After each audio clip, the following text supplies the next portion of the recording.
Yeah, let's get straight into it. Good evening, good afternoon, depending on where you are. Welcome to this controversial little show of mine. I'm Asa. Probably know me if you're already here. You probably come here from Twitter or wherever else. But Asa from Game On Daily, that world-renowned platform, website, and YouTube channel. And this is my own little Thursday show where I get to talk about whatever I want. Some of today's topics, one of them, got a little bit of interest. So before I get into that though, we've got a different background. Most weeks I'll have a different background if I get the time in the week to pick it. So a different game on the background there, and an altogether different game blaring into your ears right now. So name them if you can. Name them both. Yeah, let's get straight into it. This is entirely an interactive show. So talk to me, ask questions, object to things that I say, generally get all riled up and angry. No, don't do that. Don't get angry. It's not really confrontational, but it's a nice, easy chat. So I'm going to start off with the big Game Pass topic and then move on to certain things, Starfield, Redfall, the usual kind of topics that are doing the rounds this week, and share a little insight into those. But yeah, the one that most people are interested in, the way that I balk every time I see a certain phrase across social media, a certain phrase that Gaz dared to utter on Saturday's show that made me just a little bit sick. Game Pass is the best value in gaming. Source indeed. You must have seen this phrase. Everyone's seen this phrase. It's word for word quoted all over the place, which is part of the problem for me. Because if someone were to say something like this, throw away in a conversation, that's fine. I'll let that go. I've got no problem with people saying things. You don't need to be entirely 100% correct and accurate in every throwaway comment that you make. But if a sentence is going to be uttered again and again and again in attempts to persuade and convince in an almost culty religious way, then those words need to stand up to the utmost scrutiny. And that's where my issue comes in. So I'm going to clarify probably more than once in this stream, because I don't want people to get the wrong idea. Game Pass is really, really good. I really like it. It's great value. I'll take best value service. These are all words that I'm absolutely fine with. In fact, I've got it here as my little evidence. So I've got Game Pass Ultimate. Here's Game Pass Ultimate on my Xbox. All of these games, I've taken my name off, but all of these games are installed straight from Game Pass Ultimate. Some of them do say that I own them, but they're all available on Game Pass Ultimate. I've got all of those. I use it on my PC as well. Here's my library on the PC. Loads of games there. All of those are from Game Pass Ultimate, right? So I'm a massive shill. I use it. I like it. And I'd have way more installed if these consoles and PCs didn't have such storage space issues. Yes, even PC, I've got storage space issues. I've got 7 different SSDs in there, but they fill up fast. So that out of the way. Game Pass, good service. My issue is entirely with the phrasing, the marketing. Why so many dupes? That's a good question. I don't know. That was the PC app's not very good. That's the only answer that I can give you on that one. Wild. I don't know why they appear twice. I've got no answer for that. Femzy, Rims, Isla, everyone that's there, good afternoon. No, it's good to see you. Thanks for coming by and listening to my ranting. So let's get into Game Pass, the best value in gaming, and why I don't feel that it stands up to any kind of scrutiny. The first thing to point out is how kind of vague it is. So Game Pass is the best value in gaming is uttered with no kind of qualifiers, no context, and no caveats. So it's open to interpretation in a sense. You can look at the RWK, I don't know if to say that Rourke or RWK, but hey and welcome. Yeah, so value is subject to interpretation, and there's a couple of ways you can look at it. You can go for value is subjective in the eye of the beholder and all the rest of it, or you can try and take an objective look at it, because you can have an objective like criteria for value. You can go by like hours that you'll get for your money, like number of games, whatever else it will be. You can quantify it if you want to, but we don't get that. We don't get the context. We get the phrase Game Pass. It's the best value in gaming. So subjectively, for a lot of people, it's really, really good. For me, I've already said I've got all of those games. I play quite a lot. I actually have, so subjective value of it, I actually could say I occupy both ends of that little spectrum, because on the one hand, I've got two Game Pass Ultimate subscriptions, one for me and one for my kids. Okay, I'll say me and my wife. I'll pretend that she uses it too, but she doesn't. So for me, Game Pass Ultimate gets me quite a lot of hours of entertainment a month, a massive wide range of games, and I get to play all of these things that I otherwise wouldn't, which is the thing that most people love about Game Pass, right? It's options available. You can go and play things that otherwise you wouldn't. Totally on board with that. Love it. At the other end of the spectrum, my children have Game Pass Ultimate, and they literally, I think one of them has played about half of Halo Infinite. That's it. That's as far as they've got with Game Pass Ultimate. So if you're talking about value of this subscription for them, I mean, it's fantastic because they don't pay for it. I do. But forgetting that little detail, they don't touch it. So the value of Game Pass, and I think Isla's the same. She's got Game Pass and has played like 2 or 3 things on it. Value is very, very subjective if you want to look at it as like a weird nebulous measure of content that you're getting for your subscription, which already the phrasing isn't holding up for a lot of people. Best value in gaming, so long as you happen to engage with it and use it and the content appeals to you, is already a pretty weak line that shouldn't be preached to the extent that it is on the social medias. So that's one problem. But also, let's go into the more objective ways. You're sharing with your boy who bought a Series S and connected to a 27-inch gaming monitor. How old, Rims, is your boy, and what kind of games does he play? Because I'm curious if mine are... Like, I've got 2 boys, and they play... The older one plays a hell of a lot of Terraria. Both of them play a bit of Minecraft, and the younger one plays Roblox and Fortnite. Like, none of which... Minecraft is on Game Pass, but they both owned it before it was on Game Pass. And that's it. That's what they're into. Minecraft just plays some Halo. Okay, well, Halo's on Game Pass, but again, it's not like a breadth of content, is it? Really? So it's not for everyone in that sense. You've also got... You can try and define it. 'Cause if you're saying something as definitively as these people are, like this is the best value in gaming, then really you should be defining what that means. How is it the best value in gaming? How are you defining value here? And it's difficult because Game Pass is a service, which means any calculation that you come up with is going to become less and less favorable towards Game Pass over time. It's $10.99 for Game Pass Ultimate. I can't remember, $8.99 I think, or for the US folk, I think it's $10 for the base Game Pass service, right? So it's $10 for a month that gets you access to a nice wide range of games. It does, absolutely. But how are you defining value? How do we want to define value for that to try and make the argument work? If I wanted to say Game Pass is the best value in gaming, and I wanted to tell someone with like napkin math, it's true, look at these numbers. You can look at like amount of time that you can invest into the games and try and compare that against something that you might buy, right? So I don't know, $10.99 or $8.99, whatever price you want to label for it, that gets you 1 month. Realistically, let's go hyper extreme. You're someone that plays games full time, so you're playing games for like 40 hours a week, about 200 hours a month.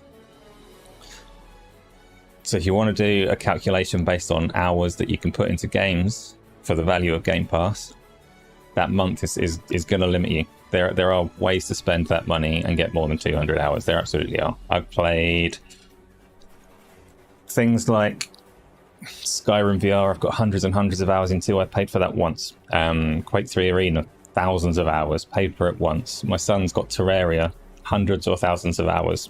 Paid for it once. So you're not going to win on a time per money basis because it is a service and the cost is not finite. any finite purchase will always win out on value. If you're talking, Hell was here, welcome. You think the person that will benefit more from the value of Game Pass is someone that is not a hardcore gamer and hasn't played as much in the last 10 years. That's their target audience. Well, target audience is an interesting one, because their target audience in theory is everyone, right? They want this service to reach well beyond this core of gamers that is us. They want it to reach people that play quite casually on all kinds of places as well. And one day they'll get there. They've got a long way to go on that, but you're right, it will benefit people like that. But at the same time, like, I would consider, I don't know, would you consider my children to be casual gamers or hardcore gamers? If they put like hundreds and hundreds of hours into Terraria, what kind of gamer are they? Hardcore or casual or somewhere in between? Do casual gamers want to try like a little bit of a lot of games, or do they just want to really get invested in a good one? It's difficult, but wherever there are questions like that, I have to reject the Game Pass is the best value in gaming definitive line that's going around. And I will say again, little reminder, I like Game Pass a lot. I play a lot of games on Game Pass. I've played a lot of games that I wouldn't otherwise have played. So, best value in gaming though, I really reject the notion that it will get you more hours than a finite purchase of a game that you own. For you, Game Pass has allowed you to play the entire Yakuza series, Gears of War, Forza Horizon Day 1, Mass Effect, and quite a few others. Yeah, good. I started Yakuza Like a Dragon the other day, actually to get the background. I wanted a Yakuza Like a Dragon background. Spoilers, the one that's behind me isn't Yakuza Like a Dragon. But actually, the game's really damn good. So I was like, oh, I'm actually going to have to play this. It's really damn good.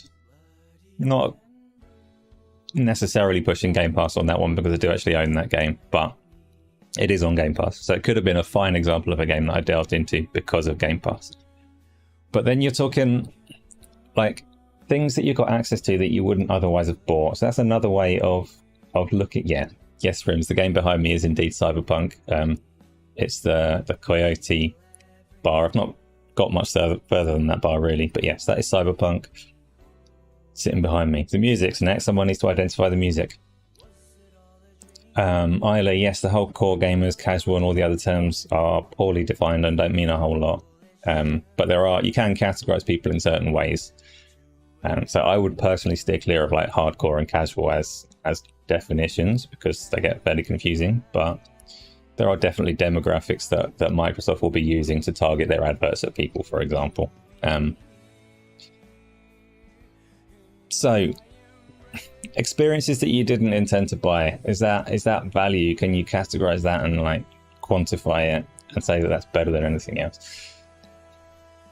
Not easily. That's like if the value of it is experiences, then you're really leaning back into the subjective argument. And you're like you're not. People in chat might be arguing that Game Pass is the best value in gaming. I'm all for it. If you want to push back against anything that I'm saying or challenge my reasoning, then please do. I welcome it. It's fun and it'll probably help keep me on track. But yeah, saying it's the best value in gaming because there are games that you otherwise wouldn't have tried is trying to validate the experience of trying those games over and above other experiences that people may love equally or more. All right, so I like trying lots of games, but it's not what everybody wants, and it's not necessarily more value than just playing a game that you love. I saw, and I'll get to this a bit more later, but the thing that really bugs me about the phrase is how persuasive it's supposed to be. It rubs me the wrong way because it comes across as a marketing phrase that's persuasive and convincing and hollow.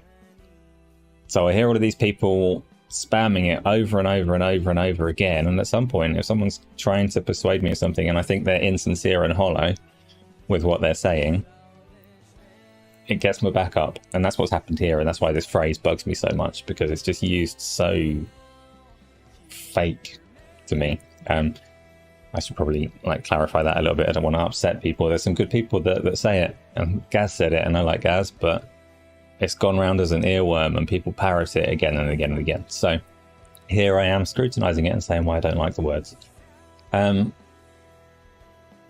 So how was here? The value starts dropping for some people that played, say, 20, 30 titles in the past 5 to 10 years. It's more likely that you already went through much of the Game Pass catalog of AAA games specifically, yeah. And you would define someone that's casual as someone that either didn't play more than 2 or 3 games in the past year. See, the definition of a casual gamer as someone that didn't play more than 2 or 3 games in the past 5 years, I see that kind of thing, maybe different numbers, but that kind of concept quite a lot. But I would say if someone has played World of Warcraft for 13 hours a day for the last 12 years, there's nothing casual about that person. I don't know, like that would be, and there probably is someone that's pretty much done that if they've survived. So it's just not that simple. Rims, with Game Pass, you played loads of smaller games like Death's Door, Artful Escape, Observation, Oxenfree, and several others, and really enjoyed them. Me too. And I say again, like, that's a fantastic aspect of game. I'm really not here arguing against Game Pass. I love Game Pass. Like, personally, it changes an awful lot about the way that I can game and the number of games that I can play. And I'm like the same on the PlayStation side, much as I want them to do their day and date games, just having a service that makes games available to me and to other people is fantastic. I'm not here saying that it's bad value, it's a bad deal or anything like that. I'm literally pushing back against the shill line. I don't like the shill line that goes alongside it. I want people to tell me Game Pass is the best value service that you can get, because that's qualified. That's telling me what it actually is. And you can, some people might argue against it, but you can make a pretty compelling case that Game Pass is the best value service available. I'll take that. Yeah, I think it probably is. Or tell me Game Pass is great value and I love it and it's letting me play all of these games that I otherwise wouldn't have played. Absolutely, I agree. It does all of those things. Game Pass is the best value in gaming. There's another one I'm going to say one of the names, and then I'm going to clarify afterwards. So Paris said today that the Turtles game, which is on Game Pass, is the most fun that you'll have this year, and I rejected that as well, because it's the same kind of thing. It's like, firstly, you can't really define what I'm going to find fun, but secondly, it's persuasive and it's written like you're paid to say it, or that you're a paid marketing scheme. So I don't like it. I mentioned Paris by name. I don't dislike Paris. I don't know Paris well, but he's very much guilty of repeating this Game Pass is the best value in gaming line again and again and again and again and again. So that one aspect, I just reject. It just makes me sick. Like, stop it. Talk to me like I'm a human and you're a human, and I will much prefer it. It's good value under certain circumstances, but it's not the be-all and end-all of value, and some people are definitely painting it, and it's so annoying. Yeah, that's where I am, and it's like, so how was there? I'm assuming you're similar to me. You do actually like Game Pass yourself. It's just, there's something about the way that people try and throw this phrase around and convince everyone of it. Like, we don't need it. The service stands up on its own. We don't need hollow lines to convince us to get involved. And unless you're actually being paid, you shouldn't be parroting hollow lines, because we can all see what Game Pass is. We can all make our own mind up on whether we get it or not. Femsy, you think once you start getting the Xbox Studio games starting the service, it's going to be more worth the purchase. The exclusives will make a difference if they turn out as good AAA games. Yeah, definitely. Like, when we are talking about value and I talk about how you can quantify it, you can quantify value with something. Game Pass will quantifiably be better value if it has another AAA game. Like, everything that you add to it is adding to that value. You do also have to consider, when you're talking about value though, like, when you are defining it and quantifying it and talking in like literal grown-up terms, so you can talk about your experiences and your memories. Like, the value of a holiday is all experience and memories. But if you've got a family and you've got, I don't know, 10 grand and you can choose to spend it on a big holiday or a family car, one of those actually holds value, and one of them is memories and experience that's worth, in literal terms, not worth anything afterwards. And memories and experiences have a value, right? But it's not monetary, it's not quantified, you can't sell it on. Yeah, maybe one day in future that will happen, but at the moment does not hold value. So sell your family to buy games, or sell like one member of your family and subscribe to Game Pass for a while. These are all valid options. And thanks for that, Isla. But Game Pass is like that. It's experiences And I didn't want to beat the drum of like, you don't own these games. Everybody knows that with Game Pass, you don't own the games. It's not the same as buying them. When you are talking about the best value in gaming, though, that is relevant. That is like your money is going, and to show for it, you own nothing. Which is a compelling argument against it not being the best value in gaming. Like, let's say I have Game Pass for, I've been talking in terms of a month, so you get this like loads of access to games for a month. But let's say I subscribe to Game Pass for like, I don't know, £1,000, like 9 years or so. So 9 years of Game Pass, £1,000 worth, memories and experiences, costs about the same as the treadmill beside me that I play VR on, which also gives me memories and experiences, and which will have an actual value because I could sell it on. So in that sense, if you're talking pound per pound, my treadmill is better value than Game Pass, because it actually has literal value. And it's a silly comparison to make, but this is why the statement irks me, because nobody qualifies it, nobody gives it any context, they just parrot it, and I'm not part of your religion, and I'm not going to join your religion. Say something meaningful and I'll have a conversation with you, but say Game Pass is the best value in gaming, I'll press mute if you're on my show. Like, stop it. Stop trying to indoctrinate everyone with your weirdness.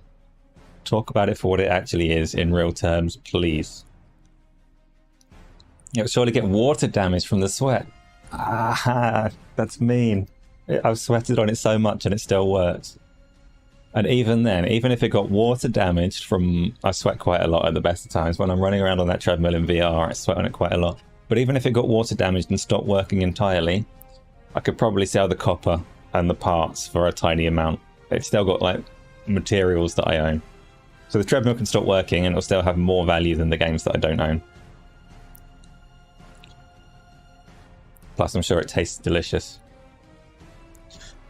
I had more. I was expecting more resistance, though. So what else have we got? Oh, I know. Saving. This is the other angle. I thought people would... the water damage may well have destroyed 2 VR headsets. Thank you, Rims. Don't tell Meta, or I might not get my refunds. If anybody asks, it was just sitting on the side, not being used. The other angle that a lot of people will quite justifiably, I would say, put forward is the amount of money that you save from games that you didn't buy. Which is, like, there's an argument to be made there. I have played lots of games that maybe I would have bought. I mean, Halo Infinite I would have bought, and I didn't buy it because I'm on Game Pass. So there is some value to that, but it's value in not spending is, and the word saving are quite funny. It's like, if you go to a supermarket to get some milk or something, and you see like a bag of sweets for £1. We'll say they're Maoams pinballs, which are the best sweets that money can buy. And they're buy one, get one free. So you go, oh, I'm going to pick up a couple of bags of them. This is a maths question, by the way. I hope you're following. Okay, £1 a bag, but it's buy one, get one free. So you buy 2 bags. How much money have you saved yourself? Question for chat. Everybody there.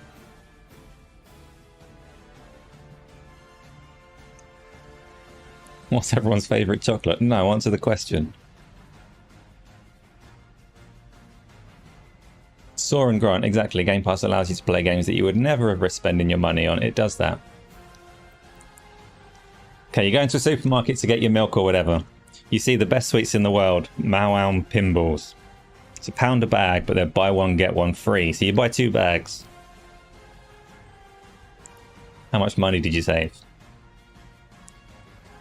I am not in live chat, I'm in top chat. My apologies, YouTube does that to me. I may have missed an answer or two.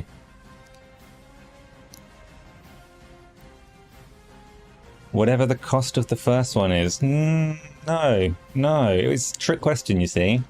You haven't saved any money. You've spent £1 more than you intended to spend. Because you went to that supermarket for milk. You came back with 2 bags of Maoams and you spent £1 more than you expected to. So saving is a funny word because, like, your savings has gone down, not up. Yeah, you got more than you expected to. And this is a physical product, right? You can sell those on or do whatever you want with them, which doesn't apply to Game Pass. So all of these games on Game Pass that you play that you otherwise wouldn't have, they're savings in that sense, which isn't to dismiss them completely. Like, you got to play something that you wouldn't have, but you haven't got money back for that. You're still spending more money than you're intending to, and that's backed up by Microsoft's own numbers. So Microsoft's own numbers say that people with Game Pass, in a like-for-like comparison, and they're not very clear what they mean by a like-for-like comparison, but a like-for-like comparison against a gamer the same as them, they'll spend 150% of the money that the non-subscriber spends, excluding what they've already spent on Game Pass. So, as best value in gaming in terms of money saved, empirically false. Like, categorically no, you're spending more money than everybody else. You're not saving money. So that argument as best value in gaming, out the window. You're back to subjective memories and experiences, the things that you get. But you can't imagine me going into a shop and not buying Maoams. Well, I very rarely go into shops. I usually get my sweets from a petrol station. But yeah, you're right. I'd buy them wherever I see them. I've not actually been into a petrol station and not bought those sweets for, I don't know, a good few occasions. And the gaming was Martin Lewis. I'm going to take that as an insult. I'm not quite sure what it means, but you also have to consider that there might be only one game worth your time in a year, and if you sub for a full year, that's 120. That's 60 more than if you would just buy that one game. Yeah, and assuming you didn't keep the subscription up forever, you'd actually lose access to that game as well. All of that is like very true and should be considered. Which is where, when I talk about my two kids that have Game Pass Ultimate and don't play anything on it, it's a massive, I don't know why I still pay for it for them. I have this hope because, like, as a gaming dad, I want them to explore all of these games and have all of this fun that I want to have. Like, come on kids, there's some fantastic stuff in here, please play them. And I've said it before on Go Live, it's like trying to get them to eat their vegetables. One of mine actually does eat vegetables fine, but the other one, absolutely, totally resistant. Like, I will not eat vegetables. You can chop them up as fine as you want, but if I detect them, that food's being rejected. That's what they're like with Game Pass. Please, these games are so good. We could play them together. No, I'm playing Roblox. And I can't do anything about it.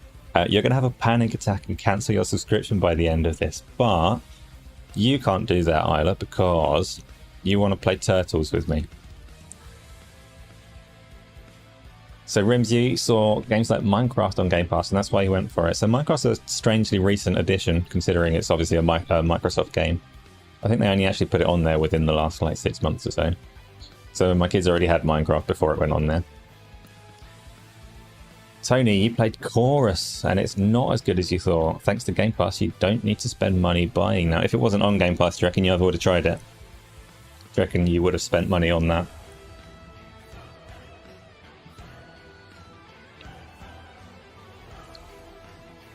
Painful Discourse agrees with the sentence best being stupid. It's not even necessarily, like, the word best isn't the problem that I have with it. It's the complete lack of qualification. Best value in gaming is so broad. Flush, that was a lukewarm coffee that I just had a sip of. Oh, don't say that I sold Game Pass to you. That makes me the marketing shill that I'm criticising. I didn't sell anything to you. Yeah, Femsy, I'm the same. So Femsy's like said the same. If it went for Game Pass, wouldn't have played a lot of games. I play loads of stuff on Game Pass that I otherwise wouldn't have played. I also have, so when I showed earlier, in fact I'll do it again, why not? No, I won't. Yeah, I will. Yeah, I will. No, the controller's turned off. So when I showed this list of games earlier that are installed with Game Pass, right? Aspira Ascending, completed that one. Never played, never played, never played, completed, never played, played a little bit, played a bit, played a tiny bit, never played, never played, never played, didn't like it, not really played. There's a whole load of games on Game Pass that I've downloaded because they're available to me, because I have better availability of games thanks to Game Pass than I have availability of time. So which is something that works against the value of Game Pass in general, because when I said earlier, when I was like doing napkin math, and I said that, let's say you play 200 hours a month of games, trying to make Game Pass as appealing as possible. Even if you were to spend 200 hours in a month playing games, which puts you at a wild extreme of gamers if you can, like, manage to find that kind of time. even if you did that, you couldn't touch a fraction of the whole library of Game Pass in the space of that 1 month payment. Isla bought it because I told her to. Yeah, I'm powerful, Tony. If I tell you to do something, you'll do it as well. Get me more gin. Oh, wait. Today saw an announcement of Amazon Prime Gaming giving away Mass Effect, Grid Legends, and several other. Yeah, I saw. I didn't dig into what Amazon Prime are giving away, but yeah, apparently they're giving away 30 games for Prime Day. I don't actually know how much Amazon Prime is, but they are giving those away to own, insofar as you can own a digital game. So yeah, you can argue value there if you want. So the best, I think, realistically speaking, the best value in gaming. Isla, do you remember how much you spent on Minecraft? Tony, yes, my gin ran out a while ago. It was delicious. But you don't actually have to get me another one. Flush, multitask away. Thank you for coming by and listening. Your first copy. So you have bought multiple copies. You could have just like helped my argument and just said €14. But no, you had to go and make it complicated. Fine, I'm dismissing that line of thought. I was going to say Minecraft, your copy of Minecraft was the best value in gaming, but then you got and said you bought it multiple times and ruined it. Which means Quake 3, my copy of Quake 3 was the best value in gaming. Everyone must have like games that you put hundreds and hundreds of hours into, right? That you bought once. Everyone's got some games like that. I've got... So Rocket League would count, but that is weirdly monetized, so I don't like to. Quake 3, definitely. Diablo 3. Loads of hours into that. There's a few others as well. But Persona 5. We'll talk about Persona later. But Persona 5, I mean, if you play that more than once, it's like a 100-hour playthrough or something, right? I didn't finish it. I didn't get along with Persona 5, but we'll talk about that. We'll move on to games in a minute because nobody's arguing with me. I was hoping, not hoping, but I thought I might have to come away from this, apologise and tell everyone on Twitter that Game Pass is the best value in gaming, that someone would be able to convince me. But no, you're all perfectly reasonably minded people that also see that it was quite a silly phrase. Persona 3 and 4 will be next. Tony, today is supposed to be the 25th anniversary of Final Fantasy VII, but prior to going live, I didn't see anything about it as to what was announced. They should be announcing something, but if anyone catches that while I'm live, I'd be curious to know, because I do like some Final Fantasy, which, by the way, nobody's answered yet. The music that you're hearing is from Final Fantasy VII Remake, which has a good OST. Final Fantasy games always have a good OST. You would rather pay 120 for 2 really quality games per year, inspired games, than 120 a year sub for multiple indies and questionable AA's. So, how is it? Do you actually have a Game Pass subscription as well? Or are you an adamant owner of games? Tony, Final Fantasy 15 Best One Sunglasses Face. If you're talking about the OST, I'll listen to it and maybe agree, maybe disagree. I know that it has a good OST. Like, I remember that about it. If you're saying it's the best Final Fantasy game, you have to get me 2 bottles of gin because you're so wrong. You do have Game Pass, but so you're just a reasonable mind that recognizes and appreciates like the value of owning things as well. See, I don't necessarily. For all I say, and I've had conversations about game preservation where game ownership comes up as an issue. And ownership isn't actually massively important to me. I'm actually, despite my protest to this Game Pass is the best value in gaming phrase, I'm all about the experience myself more than the ownership. Like most of the stuff that I play, like Halo Infinite, really liked that game last year, but I'm happy to have it on Game Pass. I don't need ownership. And I respect that people will have different opinions on that. Like, for a lot of people, owning the game as best you can own a game, and this is why physical will hopefully persist for a while.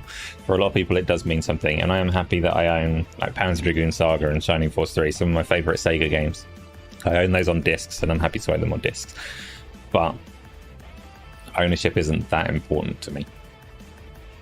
Which some people is an absurd opinion, and I respect that, it's fine, but I just want to play good games and have a good time. Boosie the Clown, after the Starfield delay announcement, you were considering cancelling for a few months. The hideous reaction of the Xbox community to 2 tweets considering the same nearly convinced you to quit even more. That's the funny thing about fan communities that are overzealous. They can definitely have the opposite effect of what they expect. But £11 a month is nothing compared to buying games outright. It's great value, right? I absolutely accept that about Game Pass. For me, it's great value. I get tons of experiences and memories out of it for a good price that I'm happy to pay. Best value in gaming? Sharp. That's my opinion anyway. Minecraft Java is the best value game you've ever bought, though. Well, you're probably talking like thousands and thousands of hours there, right? Over many, many years. Oh, I've got the full breakdown of what you spent on Minecraft. So I'd have spent €14 for Java Edition, £5 for Pocket Edition, £24 to get it on the 3DS, and £20 on the Switch, £25 to get the Bedrock version on the PC. So many, many versions of Minecraft. But let's just ignore all of that and pretend that you only spent €14 on Java. Best value in gaming. Someone Grant gave up books, video, and CD years ago. They were just another place to dust. Yeah, I still like to, I mean, I would completely dismiss ownership of films if you could watch them at the same fidelity as you can when you own them, which is different for games. So, films, if you don't own the disc, the best way you can watch it is through a streaming service. And if you're a real picky watcher who really cares about visual and audio fidelity, then physical ownership is the best way to watch them. Games don't even have that going for them, because you play the exact same game on these subscription services on Game Pass. If you're going to download it, you're playing the same game as somebody that owns it on the disc in exactly the same fidelity, exactly the same way. So books are a must. Feet for rims.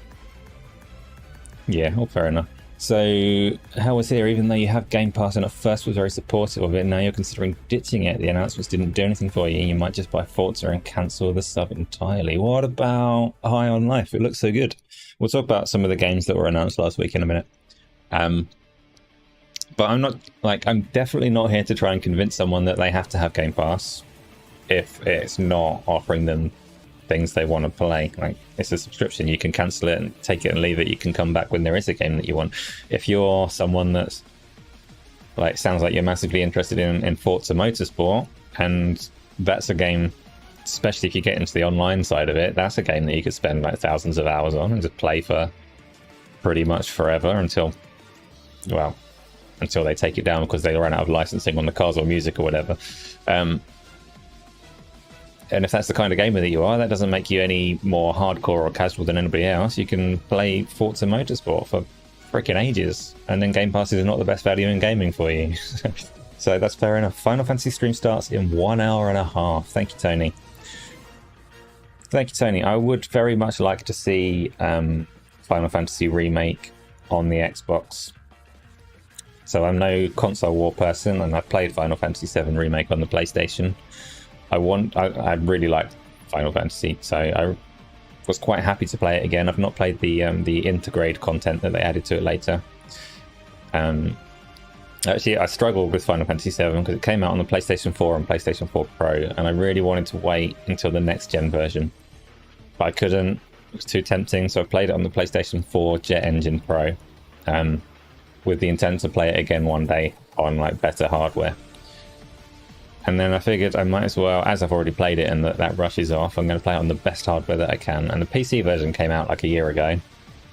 And I thought, aha, this is the one. I'm going to play it on the PC now. But then it had like quite notorious stuttering issues. So now it's looking like the best version of that game, if it ever arrives, would be either the Xbox One, or maybe they'll fix the PC one day. When there is a best version of it, I will play it again. So I'm not going to make this a Final Fantasy VII stream, but much as I like the remake, I do wish it wasn't self-contained in the way that it is. So Rims, for Game Pass, it's good enough value thing because every time you thought about buying a certain third-party game like Guardians of the Galaxy, it's added to Game Pass to save me 30 quid. I had Guardians of the Galaxy on Steam and I uninstalled it to play it on... This is really lame of me. I uninstalled the Steam version. I'd only played through Chapter 1 and I uninstalled it and installed the Game Pass version so that I could siphon off the little Xbox achievements, and I don't even care about achievements. But if you've got the same version, like same game across the two platforms, still on the PC, so it's the PC version that I installed, so guess I might as well play it with the version that's got them rather than the version that hasn't. Haven't played it yet though, but I'm going to. High on Life looked inspired at the very least, so that was here. But these days you remain skeptical. Too many disappointments lately for you. You have interest in Hellblade 2, but that's nowhere to be seen yet. So Hellblade 2 definitely not in the next 12 months. Achieves are nice, says I. Achieves are not nice. You get achievements on Steam just as well as you get them on Xbox. So I don't really know why I'd play it there. I don't know what. Like, I don't care about them. Achievements... I like the concept, but they hold you on a platform, and I play on all the platforms, so I'm never going to get achievements anywhere, and I'm never going to play a game, I've said loads of times, I'm never going to do the boring parts of a game to get achievement points or trophies. I'm probably correct about the way Gaz says it, because he is a shill. Gaz isn't a shill, though. Like, he doesn't get anything for it, and he's being the co-founder and equal representative of Game On Daily that he is. I can't have him be a shill. It's not what we are. So Sauron Grant, you're saying it's the best value for the kind of gamer that you are. You seldom complete games. That's fine, but again, you're qualifying it. Tony, wait there. Tony has asked a question and is getting all pissy that I've ignored it. All right, here we go. Can PlayStation Plus premium thingy work on other devices, or is it just only on PlayStation 5 console? Does it work on the PlayStation 4 or nah? Yeah, it works on the PlayStation 4 as well. And the streaming side of PlayStation Plus Premium can stream to the PC as well. It's still nowhere near as all-encompassing as Game Pass. Like Game Pass Ultimate working in way more places than PlayStation Plus for the time being. Now, get me my gin. Thank you, Tony. Don't give me my gin. What about you? Oh, the questions are coming in right. Isla, you might have a thing. Some games you've been playing for 10 plus years, but had to rebuy because the technology was outdated. Like what?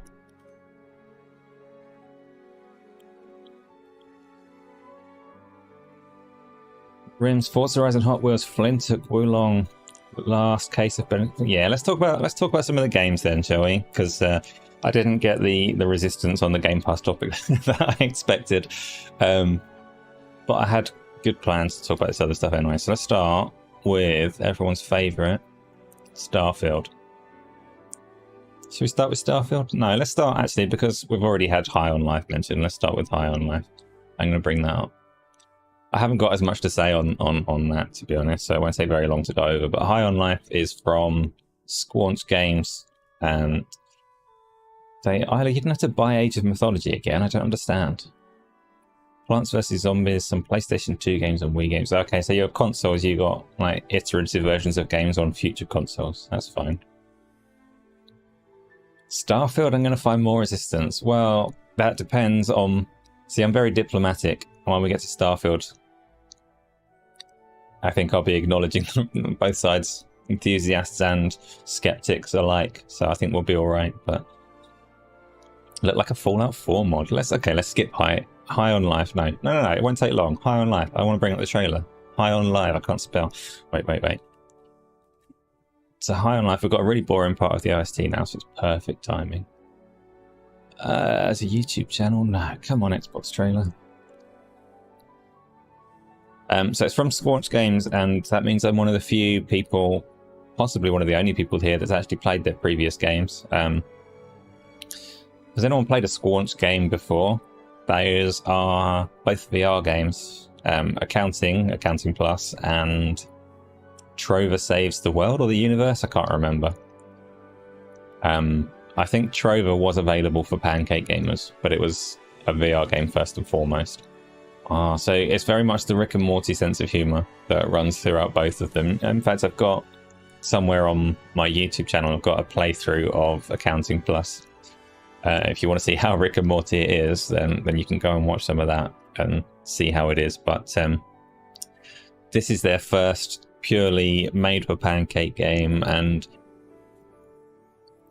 the sense of humor in it is fairly prevalent. What surprised me more was that actually it looks like a decent game as well. It looks like it's got a decently deep set of mechanics baked into it, as well as the sense of humor. I'm just scanning through the trailer list to find it now. Oh god, I'm gonna have to use the search bar.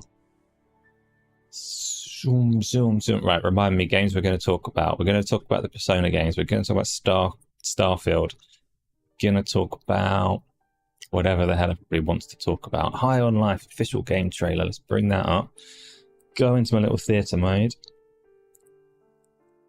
and get some volume. Selling humans as drugs.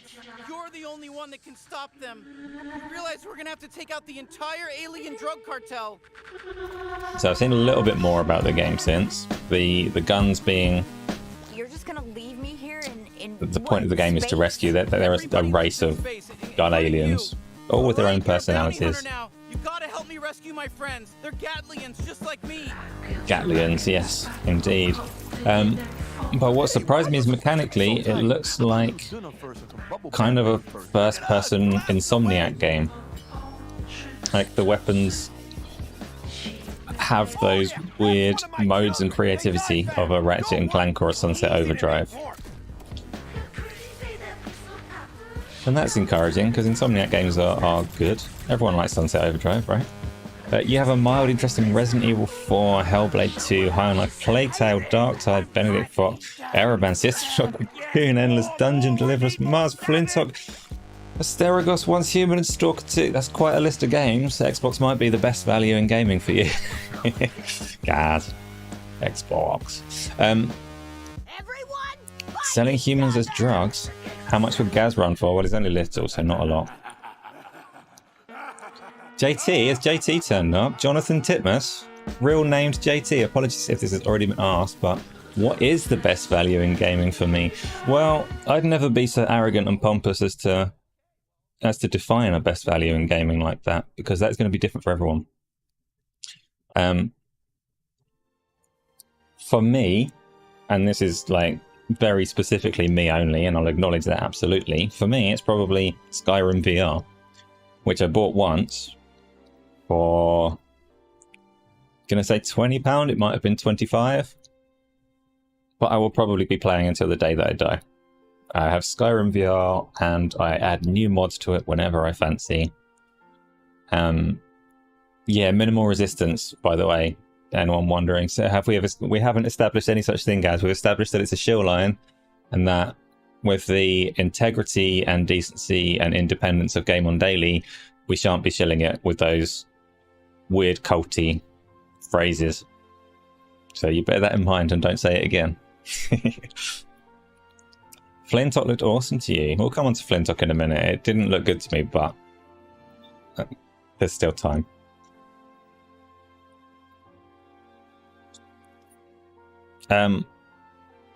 Yeah, so that's enough for High on Life. Let's go on to Starfield, because lots of people have lots of opinions on Starfield at the moment. I'm going to bring that up as well, because why not? And then we'll talk about some more games. No, I'm all over the place and annoying. I'm going to insert Flintlock, because that one won't take very long either. Opinions in chat. What did you think of Flintlock? It looks like a janky version of Forspoken to me, which a lot of people have already said looks janky. So Forspoken has mixed hype levels. Some people are looking forward to it. It might turn out good, but there's something about it that is kind of off-putting at the same time. Let's bring it up. Buy a little transition just because I like it. Is this Flintlock? This doesn't look like the right game. No, I've got the wrong game. Ignore this. Ravenlock. Silly me. It's a similar name, right? Flintlock is somewhere on the Xbox list. So they announced it with some nice art, like I don't know, almost a year ago, and it looked quite nice in its initial reveal, but obviously a long way off. Here we go. Here we go. The actual Flintlock now, the game that we're talking about. Yes, Gaz, you can tell me, yes, that's okay to say. Things that are okay to say. Xbox Game Pass is great value. Okay. Xbox Game Pass is best value service in gaming. Good. I really like Xbox Game Pass. Good. Xbox Game Pass lets me play loads of games that I otherwise wouldn't have played. Good. Xbox Game Pass is the best value in gaming. Join my religion.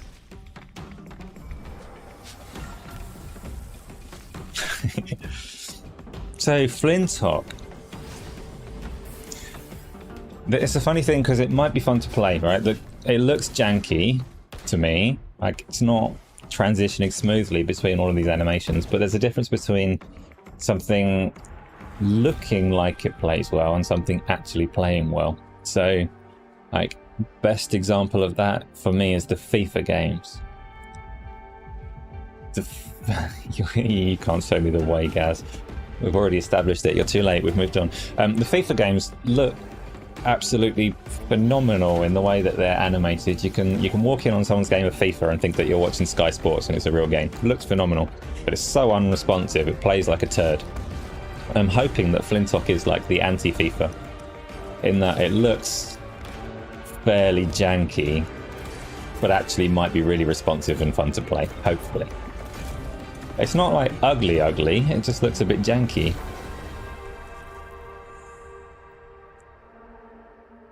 But early 2023, so we'll see. What are you lot thinking of Flintlock? Yes, Tony, FIFA can eat shit. I'm not a fan of FIFA. I think the best one was probably FIFA 95, and it's been downhill since then, which has been a little while. That's gone now. Let's bring my OST back. Paris, like, he's gonna learn. He's gonna learn to stop telling me my opinion. No, like I say, the people that are doing this on Twitter, I don't necessarily have a problem. Like, it's Twitter. These aren't people that I like or dislike. They're people that are saying things that get my back up, and it's no deeper than that. So, I would love to have an actual conversation with Paris and see if he could convince me or explain why he says this. But until then, I'm just gonna reject the line, and everybody else that parrots it, like, I don't hate you as people, but stop parroting that as me. Like, rejected. Flintlock, hard to tell. This game will be on the same level as Biomutant, average unpolished game. Hopefully not. Biomutant, I'm surprised that's not dropped into Game Pass already. It was on the EA premium subscription at launch, which it's not an EA game, but they occasionally get a third-party game on there when their own release schedule is quiet. So I thought, having been on their premium service, it would inevitably go onto their baseline service, which is included on Game Pass. But no sign of it yet. Video's probably months old, and they still have 4 to 6 months further work to do. Yeah, I'm not dismissing Flintlock. I don't think it showed particularly well in that trailer, but... And I don't really know a lot about the setting and world. Obviously, they're combining like these old-timey guns with some magic and some melee, and if the gameplay's good, there could be something there. If not, I mean, Game Pass, right? Great way to try games that you otherwise wouldn't have, so we'll all find out for ourselves. You think Starfield showed worse than Flintlock? Let's talk about Starfield. Starfield's got a good chunk of gameplay, so I'm going to find that. No, let's talk about... I'm going to insert one more because the trailer's up in front of me to remind me. Have any of you got any guesses on what was the most popular trailer? You might have seen... I'm taking this direct from Twitter rather than my own research, but what was the most popular, most watched trailer from the Xbox and Bethesda Showcase?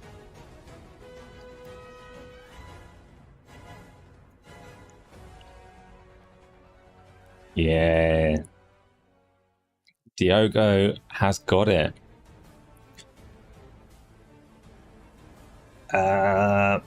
This button, I'm forgetting my own controls. For real. And like Minecraft. So we've obviously got one big Minecraft fan in chat, Siler. Yeah, it's Minecraft, but it's not Minecraft, right? It's this Minecraft action strategy game. And Microsoft's approach to like expanding Minecraft, I struggle with. I don't want to upset either, but Minecraft as a game, I can respect Minecraft as a game for what it is, but it doesn't have sufficient lore to expand. It's not like a lore-heavy game. It just isn't. It was like a tech experiment for Java and voxels. So Minecraft Dungeons had to do a lot to try and make a compelling game out of Minecraft lore. Is it multiplayer and will I play it with you? I don't know, Isla. And you're right, Minecraft doesn't need lore. That's what I'm literally saying at the moment. Like, Minecraft base sandbox creative mode isn't a lore heavy game. It doesn't have a story. The characters are nothing. The enemies that you can fight don't have a backstory or a purpose. It's a sandbox. So when Microsoft and Mojang expand it to like the Telltale Stories game and the Dungeons game and now this is the legend of a united overworld. I don't understand. I do understand it's a massively valuable IP and they want to try and extract some more juice from it, but it's not a compelling setting, and what they've done with grass looks horrible in this game. But the trailer also doesn't... Dragon Quest Builders is better than Minecraft in terms of fun. So Flush... Dragon Quest Builders is quite different though, right? Because it's much more structured and tries to tell a story. I didn't get along with Minecraft Builders particularly, but it's much less of a sandbox than Minecraft, so it'll never have the legs of Minecraft for that reason. But yeah, I don't know what Minecraft Legends is, because the action strategy gameplay didn't show up particularly looking like anything, and...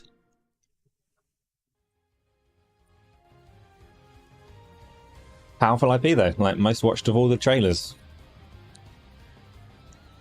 Yeah, let's find. Now this time, I'm not going to get sidetracked again. We're going to go into Starfield and we're going to talk about it. So Starfield, am I going to go into Starfield? Yeah, let's go into Starfield.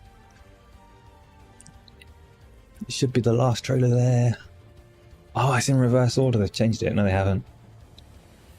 Starfield trailer is eluding me, but here's something. 15 minutes. I can stick this up for ages. Whoop. Now my green screen. So, I'm sure lots of you have got some input on this one. So let's have a little talk more about Minecraft. I can't say anything more about Minecraft because they didn't really show anything of Minecraft Legends, apart from that they're calling it an action strategy game. And it didn't look like a strategy or an action game from what they showed. I was kind of disappointed. I kind of wanted to see it turn into a big RTS, but it didn't. And it didn't turn into an action game either, so that's that. Starfield, though, has had... So we had the trailers at the show, and we've had various bits of information through IGN and other sources since then. Quite notably... Is this a wordy trailer? Yeah, let's bring my OST back, rather than listen to the trailer. So obviously the show that we all saw at the Bethesda Games Showcase with Xbox had massive frame rate and performance issues. It also made a Minecraft video. I don't make videos. I do make videos. I've got lots of videos lined up, kind of. So, one thing, go away, Todd Howard. We're not listening to you right now. Not that, like, no disrespect. You seem like a nice guy and all. But we're talking about Starfield. All right. Texture work is nice. This is funny because this is how Bethesda games always show. So Fallout 4 had really nice texture work, but didn't show well in trailers and things because people always expect these games to hold up next to like Naughty Dog games and cinematic games like that. You hope we get a performance mode. Don't bet on it. So Todd Howard has already said that he quite enjoys games at 30 frames per second, and unless someone with a persuasive voice is on the team with him, and not someone who's saying Game Pass is the best value in gaming, but someone who's actually like persuasive on issues that matter, telling him that 60 frames per second is necessary for first-person shooting gameplay, which I hope there are people telling him that, because it makes a massive difference.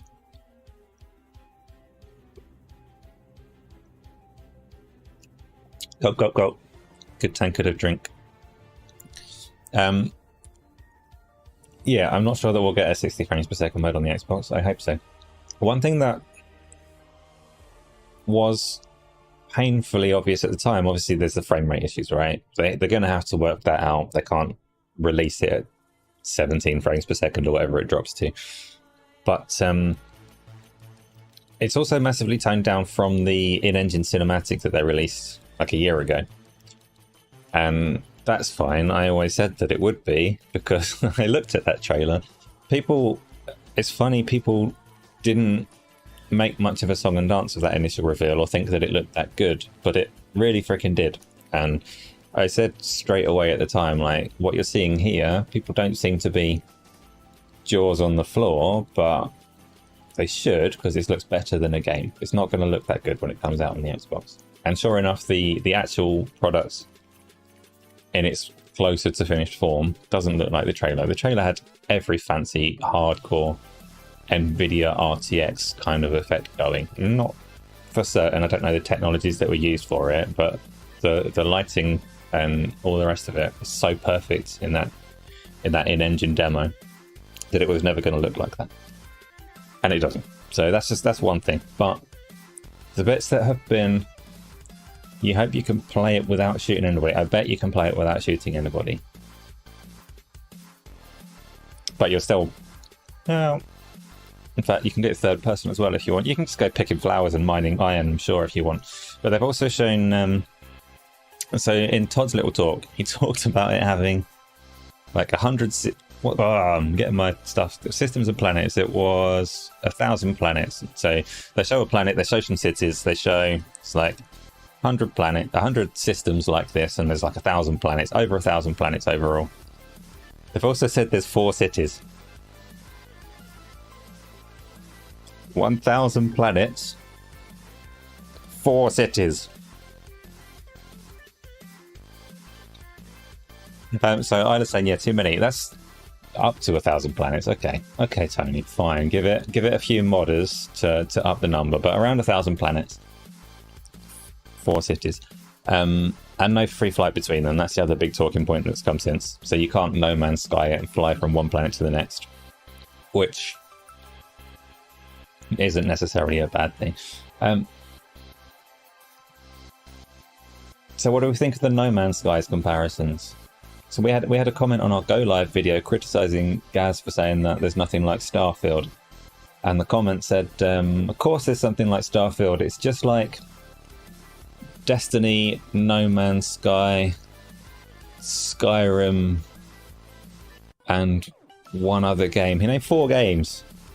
Which was like, if you have to name 4 games, then you've not got a game like Starfield. You could have just said Fallout in space and I would have accepted your answer, because it does look like Fallout in space, but you had to name 4 games. In concept, they're close. Yeah, so No Man's Sky... No Man's Skyrim, no. No Man's Fallout fits a lot better than No Man's Skyrim. Fallout being a first-person shooter, with base building and all the rest of it. I've seen people say No Man's Skyrim, but it doesn't fit as well as No Man's Fallout. I don't know why they opted Skyrim. Oh, let's talk about this as well. Facial animations. That's a thing that's not a fair criticism. It's not unfair, but it's not fair. A lot of people are caught up on how the facial animation compares to something like Horizon Forbidden West. And that's so wrong, because you really need to... No Man's Skyrim is a funny pun. You saw it on Twitter, you stole it. Go back to where you saw it on Twitter and tell them your pun is bad. No Man's Fallout is a much better fit.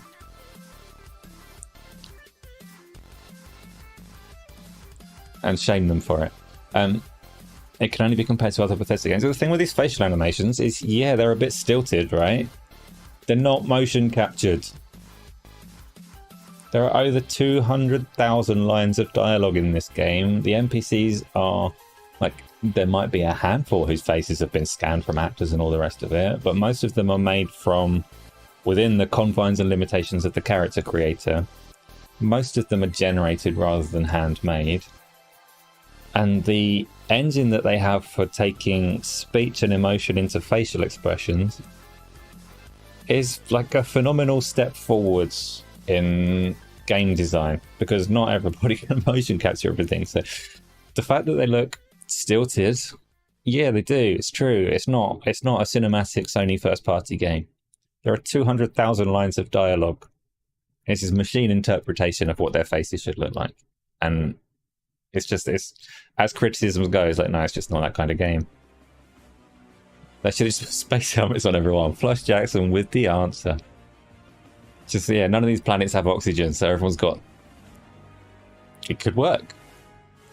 It's a bit like, that reminds me of, do you remember the criticism that Rise got for having, like, only a handful, like 5 different enemies repeated over and over again? And Rise did these dramatic executions where it did these extreme close-ups, so it was really obvious that there was the same face, like same actor for all of these executions. And then you had games in the same time frame, like the Second Son. What are those games called? Well, loads of games anyway. The what does Sucker Punch make? What's the game that I'm thinking of? Something Second Son, but series name has just like slipped out of my brain. Anyway, while you think on that, all of the characters in like this equivalent game that came out in the same kind of time era had masks on, and nobody criticized it as being the same model because you couldn't see their faces, so they're not recognizable as people. Sucker Punch, good movie. Infamous, thank you both. Yeah, Infamous had loads of like yellow jumpsuit enemies, and it was the same enemy again and again and again. But in Rise, it's a problem because you could see their faces. So you're absolutely right. Starfield, if they put masks on all of them, they wouldn't even need to bother with like their eyebrows moving. It'd be fine. All of the characters could be there talking. Yeah. You try to Google it, but your browser shit the bed. Don't do that. It's fine. We've got all the answers. So we've got 100 planets. No. Why am I getting this so muddled up? 100 systems. Up to 1,000 planets, eh, Tony? Up to 1,000 planets. 4 cities, 40 to 50 hours of the mainline story. That's a big game. And people that are intimidated by that are right to be intimidated by that. It's a big game. And not everyone's going to be able to get through it. But that's what Bethesda games are. They're not... I'm still playing Skyrim. And when you talk about the size and scope of Starfield, this 1,000 planets, I like to think of Oblivion, because in Oblivion you start off in like a prison, you walk out and talk to Patrick Stewart for a bit, and then you get out into the world, and there's a portal in front of you. Voice or no voice, we'll come on to that, Tony. There's a portal in front of you that takes you to like the Oblivion realm where the boss is. So the game's like from start to finish, if you were to go through how long the core content takes, Oblivion's like an hour long. And this wide. My green screen's not big enough. As wide as I can fit my hands on the camera. Really wide. You can go and do loads in Oblivion. You can play it for hours and hours and hours and hours. But if you want to follow the core story through, it's much, much shorter. You almost get an order of magnitude more game from the mods over the years. Yeah, I'm really curious. Bethesda are obviously massively keen on mods, and they did what they could to get mods into the consoles as well for Skyrim and Fallout. It's obviously a way less sophisticated mod team than you get on the PC, but I imagine they're pushing quite hard for it, because mods are a big part of their communities and their games that give them that life. So hopefully we'll get a good mod scene on the console as well for Starfield. I play, like I say, I play Skyrim VR regularly, partly because like the dearth of VR content, but partly because it's phenomenal, and I'm adding new mods to it all the time. Damn, Asa gets chat first before it pops up in your chat. Yeah, Tony, I'm like in the future.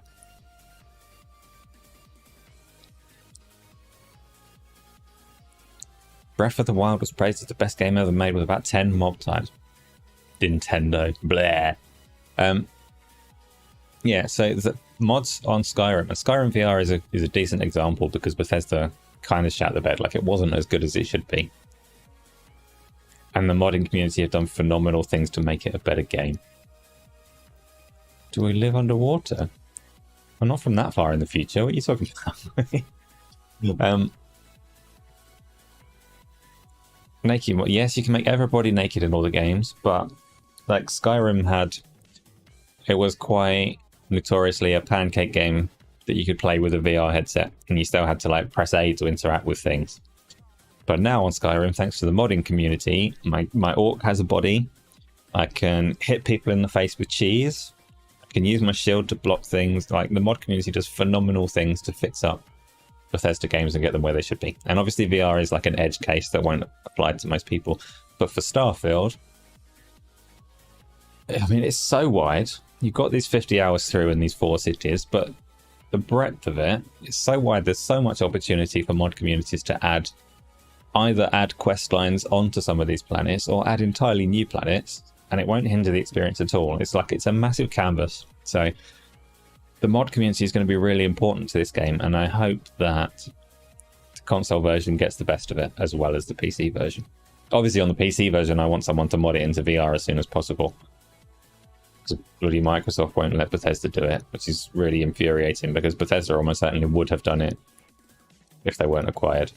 Bethesda was still making VR games at the point that they were acquired. They released Doom 3 on the PSVR after they were acquired. So, and I know VR's not a popular topic, but I want it. I want to run around on my treadmill doing VR things, so I will complain. Mario Strikers is better than FIFA. You'll allow it. Ah, JT, it's good to have you back, by the way, JT. We're going to play some games again soon, aren't we? I will blur Nintendo as much as I want, though. It was good to have you back until I saw you defending them. No, it's all good. One day I'm gonna like convert and become a massive Nintendo fanboy. You'll see. Is that the end of Starfield? Let's go back over to here. You like Nintendo, yeah, I know, but you like the toilet so much. My green screen, see, I'm not too stressed about the green screen. It's fine. It can ruin my stream. This doesn't need to be like the best production value thing ever. It's just me talking to you a lot and having some fun. So what else is there? What else do we have like stored up as opinions on Starfield? What do we think of the combat? I've seen some people saying that the combat looks great, and I've seen some people saying that the combat looks generic. I didn't think it was massively impressive, but then you could show me the combat in Fallout and Skyrim and I wouldn't think it's massively impressive either. You were murdered. Murdered.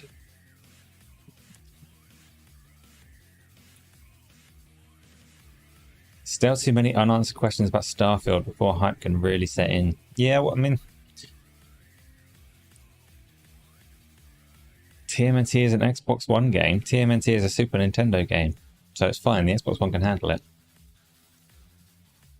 Imagine a Nintendo Switch VR. You can get Nintendo Switch VR, right?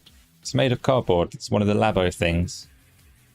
You can like wrap a cardboard box and put your Switch there and make yourself as sick as you want to. Give yourself them headaches, if that's what you're into.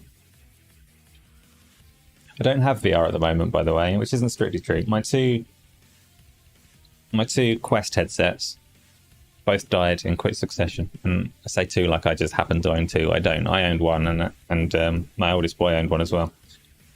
My one broke, and I borrowed his, and that quickly broke as well. It's unclear if you go from planet, ground to space without a loading screen.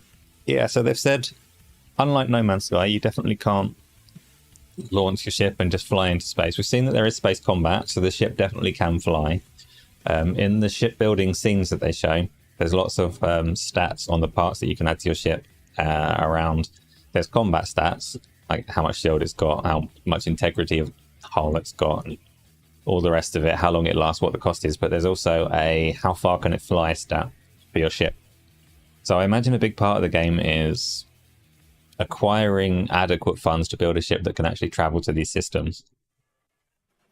Whether you need a ship that's particularly combat worthy, if all you're doing is selecting a planet on a map screen and teleporting there, yeah, remains to be seen.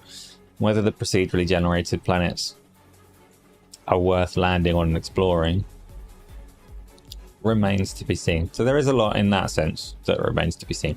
But at the same time, the thing that we've said for like a year or two, it's going to be like Fallout but in space, is still ringing pretty true.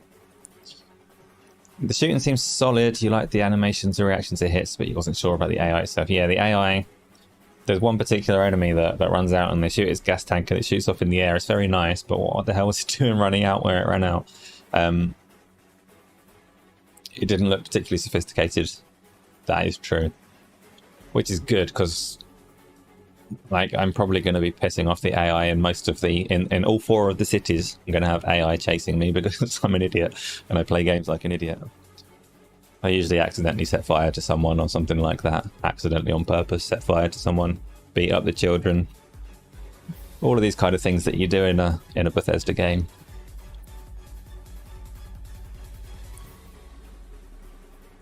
I'm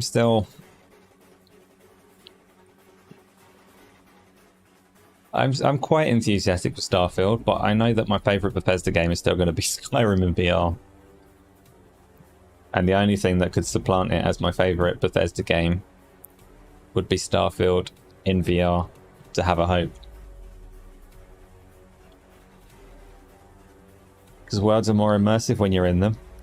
We can talk about Forza Motorsport. Yeah, let's move on to Forza Motorsport. So, Forza Motorsport. Oh god, that song is back in your head. I've not got any music in my head. That's a good point. Sometimes the OST that plays for you is supposed to be monitored in my earphone, but sometimes it forgets. This is one of those times. I've got no sound right now. Trying to join the Brotherhood equivalent in the first 20 minutes. Yeah, I've not joined them yet in my current playthrough. I'm not sure I'm allowed back into the town that they reside in. I went into the Brotherhood's little upside down boat pub and threw all of their plates and food around. But yeah, the guards there don't like me anymore. You know, it's only a little bit of fire, I don't know.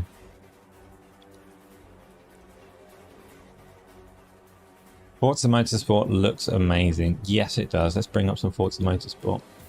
Would I recommend Microsoft Edge to others if asked? Nobody's going to ask me if I would recommend Microsoft Edge. That's a stupid question. Sorry, my PC just pops up a little like, would you like recommend Microsoft Edge? No, I'll get kicked out of any party if I go along recommending Microsoft Edge. Pleased to meet you. Have you seen this browser? It's quite good. Stupid question. Get Microsoft Edge. Sponsored. Don't. Let's get Forza. Yeah, YouTube. It's not a bad browser actually, the old Edge.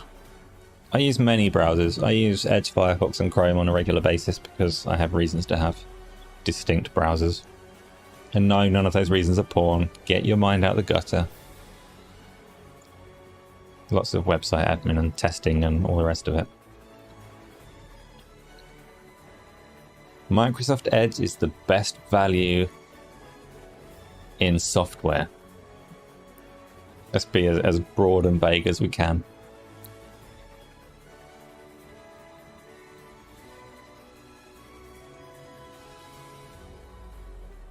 It used to be an Internet Explorer diehard and you got bullied over to Chrome. Well, Chrome definitely has its problems. Get punched in the neck recommending Edge. Edge is alright. Like current Edge, it's a Chromium browser, so it's the same as all the others. Getting back to Forza, this is like, yeah. Should we do the gameplay demo? It's longer. Yeah, Forza gameplay demo. Bloop, bloop, bloop, bloop, bloop.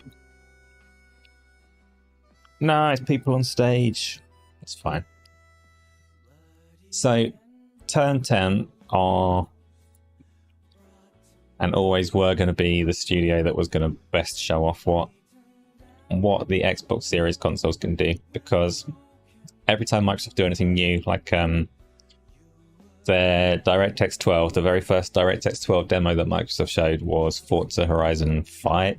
Sorry, not Forza Horizon. It was Forza Motorsport, I think 5, but whatever the current version was, they were like, this is it running on an NVIDIA PC. It took this many man hours to do. And Direct ML upscaling, so the nice image reconstruction or upscaling that we're still waiting to see, the demonstration that they do for that is like, this is what it can do on a low-res image from a Forza game going up to a new one. And they're always at the cutting edge, at the forefront of everything technology-wise, DirectX-wise, that Microsoft are doing. 1010 are always front and center, along with the Coalition. They normally follow up like close behind with a fancy Gears of War demo, but 1010 are it. And whenever you hear like the Xbox podcast scene and whatever talking about waiting for the tools, this is one of my second favorite phrases. Wait for the tools, wait for the tools. wait for Forza has always been the answer. Because if these tools can do anything, it's Turn 10 that are going to show it. Chrome has all your information now. You're being held at gunpoint, basically. Yeah. When you said earlier, though, that your browser shit the bed, it's probably because you're using Chrome. If you tried the same thing in Edge, Flush Jackson would have got mad at you. Forza's initial trailer, so this is JT. Forza's initial trailer was a bit average, but then they showed the raw gameplay, which was a much stronger showing. It's funny, to me, like, I'd always favour a Horizon game over a motorsport game as easier to pick up and play and more suited to the way that I want to drive. In both cases, I want those games in VR because I'm a broken record and I want all of the things in VR. But if you're talking about flat screen games, Horizon's the one that I would play more of. A lot of people tell me they're completely different games with completely different audiences, and that's strictly not true. There's a massive overlap. Yeah, massive overlap. I'm going to go with it. Roll with the words that I can't say properly. There's a massive overlap in those audiences of people that like motorsport and people that like Horizon. But motorsport is obviously leaning a lot heavier onto the sim side of it. I played Forza Motorsport 7 for the first time a couple of months ago. Didn't have much of an interest in Forza Motorsport because I do my driving games in VR, but I got Gran Turismo on the PlayStation. Why did I get Gran Turismo on the PlayStation? I don't know, but I was so like disappointed in it that I felt the need to just see how Forza was doing. 5-year-old Forza against current Gran Turismo, just to see how they compare. Not so much like visually, although there's a lot of people that do like to make those comparisons as well, but in terms of like what the game is, because for me the previous Forza Motorsport game that I had played was 5 at the launch of the Xbox One, and that game had problems, but it also had a much better presentation than Gran Turismo. Supposedly Turn 10 said the clips we watched are on a PC and not Xbox Series X, so on that there were a few reports that said that the trailer that's on screen right now was running on a Series X. It's not. It's running on a PC with the targeted visual settings and performance of a Series X. And I would say they're telling the truth with that. So what you're seeing here is what it will look like on the Series X. From the fancy ray trace reflections to the slightly dubious clipping of trees, all of that is real and is what we'll see. And it's the clipping of trees that gives it away. Some of the background while they're doing all of these fancy close-ups of the cars do get a bit shaky. There is some pop in there, and that's how you know it's real.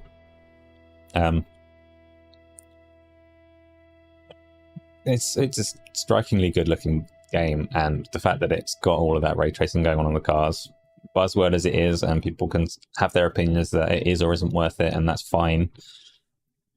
It is something that we were sold in these consoles. Microsoft have always said that you've got your normal rasterization hardware, your 12 teraflops or whatever, and then you've got a bonus, like equivalent 13 teraflops to do ray tracing. And that's not how it's panned out in reality. We've all seen that that's not what we've actually got with the consoles. Like, ray tracing definitely hurts performance of a game. You can't just add it for free in the way that was assumed. But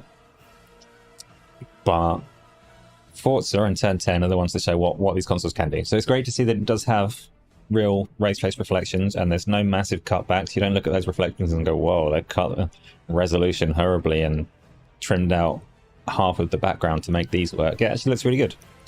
The game, they also said, Diogo is saying Turn 10 confirmed that it's ray tracing during gameplay today. Yes, they did. So Turn 10 had, for some reason on Twitch, a little live stream interview where they did confirm that all of this on-track ray tracing that they've been talking about is in gameplay. And the only thing that's different is, so there is still a replay mode that will look more fancy. They said that some of the replays include ray traced global illumination as well as reflections, but the reflections are definitely in gameplay. You're going to try Forza to see the tech and then go back to Horizon. Sauron Grant, I'm likely to do the same. I'm likely to try, and Game Pass is in it, best value in trying things. So I'll download Forza Motorsport and have a look at it. Maybe consider a video or two. You want to talk about Plague Tale? We'll get to Plague Tale in a minute. Oh, you're going to love a bit of Plague Tale talk. Anyone who didn't rewatch in 4K, get wrecked. Tony, be nice to the people. But yes, the stream quality hurt a lot of the gameplay presentations in the Xbox Bethesda show and Summer Game Fest and everything else that gets shown. I have no idea why all of these massive corporations insist on pre-recording a fancy show and putting it live at the lowest quality. You don't need to do that with YouTube. If it was live, it would be different, but it's not even live. Do I think this engine will work as well on Fable? Fable, last we heard, Fable wasn't using this version of Forza Tech. It wasn't using the Forza Motorsport version of it. It was using the prior one, same as Forza Horizon 5. I hope that's not true. I hope they can bring it over to like the newest of the new, just so that we can get all of those fancy features. But I mean, the engine as seen in Forza Horizon 5 does open worlds beautifully well. Whether it can handle like a health bar and someone casting a spell is that studio's problem to solve. And I'm sure it'll be fine. I'm sure Fable and Playground will be great. I've got a lot of faith in that studio just because of how good the Forza Horizon games are. Much as that's like a far cry from an RPG, they can do it. They will do it. It's just going to take a while.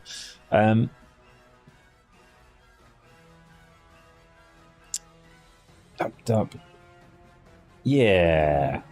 And they also said, so they mentioned today, and during the stream at the weekend, they said that Forza Motorsport had physics 48 times better than the previous game, which is it's a weird thing to measure, but they was talking specifically, they clarified today they were talking specifically about tire physics in that. So rather than each tire having like one contact point with the ground and running whatever calculations, they have 8 points of contact per tire, and they're running the physics 6 times as often on those tires, saying that is the single most important like part of the physics engine in terms of what you can feel while you're driving the cars. And that's, well, I spell out those sweats I was saying. Sweat? When I understand you, I will. Where did I go? What do you mean, Tony? What's happened? Has something gone wrong? You're confusing me much. So I'm going to carry on talking and assume that everything is fine.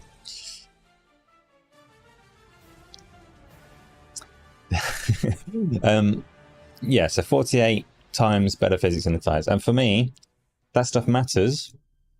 But at the same time, I'm probably not going to notice it through my hands on a controller, as long as the driving model is good, which is why I'm more of a Forza Horizon person than a Forza Motorsport person.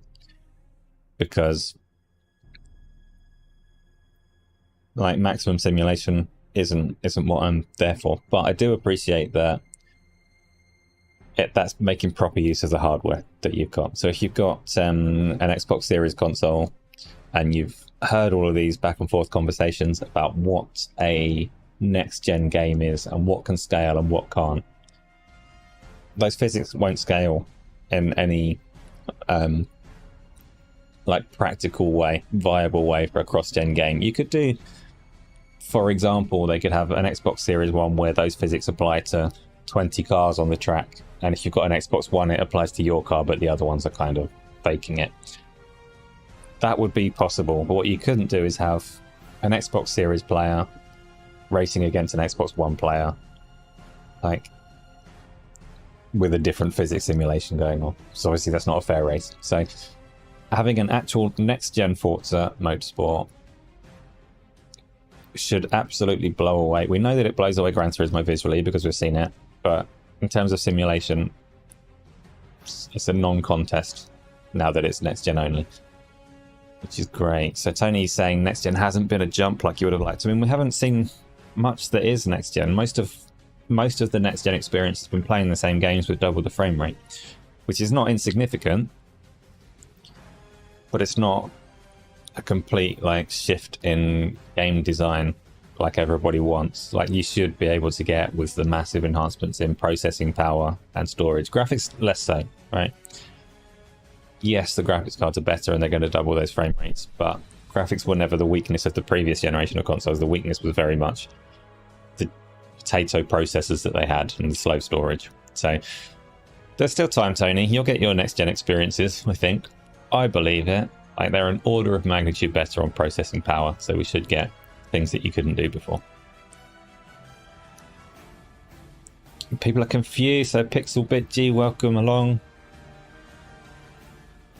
People are confused what next-gen means. To you, the most next-gen thing...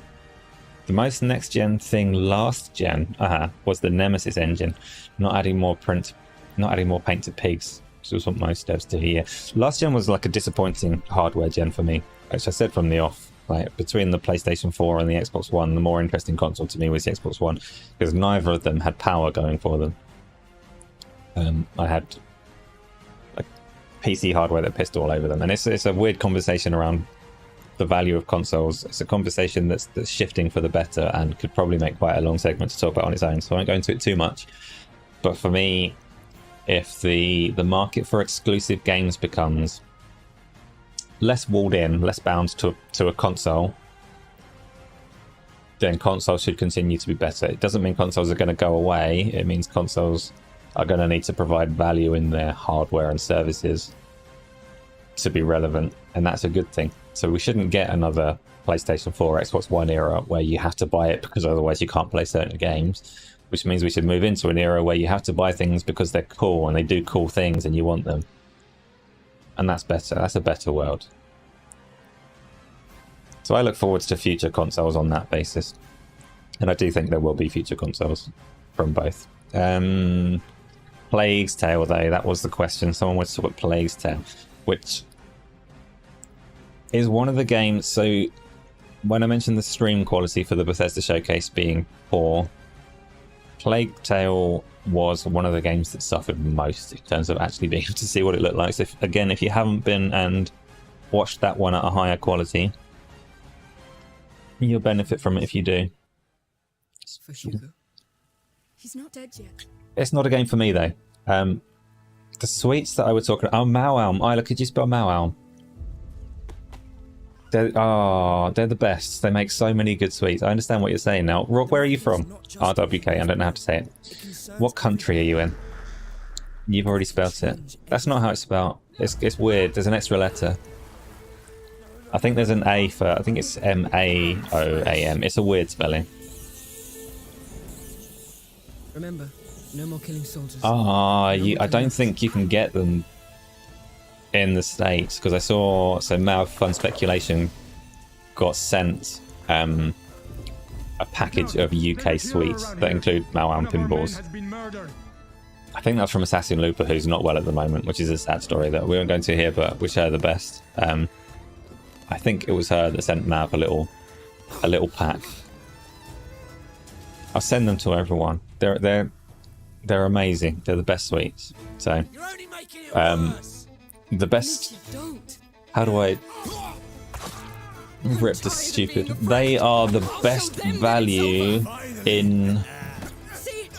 I don't want to say confectionery, that's too specific. They're the best value in eating. You are not them. What is wrong with me? Which again isn't as broad and horrible as the Game Pass thing that people like to say. But Plague Tale. So who's played the first one? First one's on Game Pass, so I expect most of you have played it. Probably, if you want to, if you're into that sort of thing. Play it day one with Game Pass.